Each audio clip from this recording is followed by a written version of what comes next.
بسم اللہ الرحمن الرحیم۔ السلام علیکم ورحمۃ اللہ وبرکاتہ۔ معزز دوستو، امید کرتا ہوں کہ آپ خیر و عافیت سے ہوں گے۔ بزرگان دین کا یہ معمول رہا ہے کہ وہ اللہ تعالیٰ کی عبادت کے ساتھ، اللہ تعالیٰ کے ساتھ لو لگائی رکھنے کے ساتھ ساتھ وہ اپنی حاجات کو، اپنی مشکلات کو، اپنے مسائل کو، اپنی ضروریات کو پورا کرنے کے لیے اللہ تعالیٰ کی طرف رجوع کرتے ہیں، اللہ تعالیٰ کی عبادت کرتے ہیں، نمازیں پڑھتے ہیں، اللہ تعالیٰ سے دعائیں مانگتے ہیں۔ لیکن اس کے ساتھ ساتھ وہ ایک اور عمل بھی کرتے ہیں جن کو ہم وظائف کے نام سے جانتے ہیں۔ مراد اس سے اللہ تعالیٰ کا کوئی اسم مبارک یا قرآن پاک کی کوئی آیت یا کوئی مخصوص دعا یا پھر کوئی حضور کا فرمان، ان کو ہم وظائف کہتے ہیں۔ ان کو ہم کوانٹٹی میں لے لیتے ہیں کہ اس طرح کریں گے تو اللہ تعالیٰ ہماری مدد فرمائے گا۔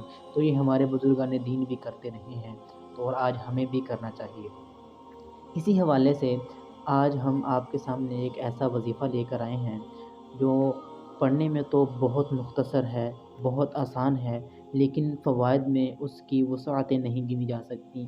بہت ہی فائدہ مند ہے یہ وظیفہ۔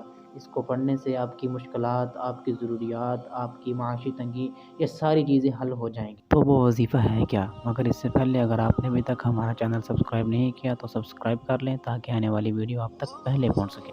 تو وظیفہ ہے کیا؟ وہ کلمات کون سے ہیں؟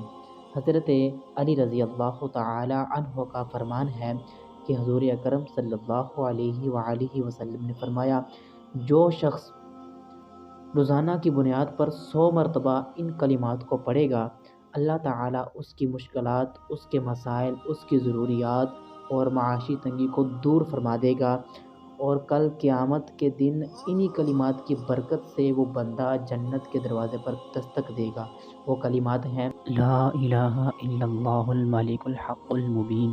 ان کلمات کو روزانہ ہم نے 100 مرتبہ پڑھنا ہے، اللہ تعالیٰ ہماری مدد فرمائے گا۔ اس وظیفے کو خود بھی پڑھیں اور اپنے بہن بھائیوں کو بھی دیں۔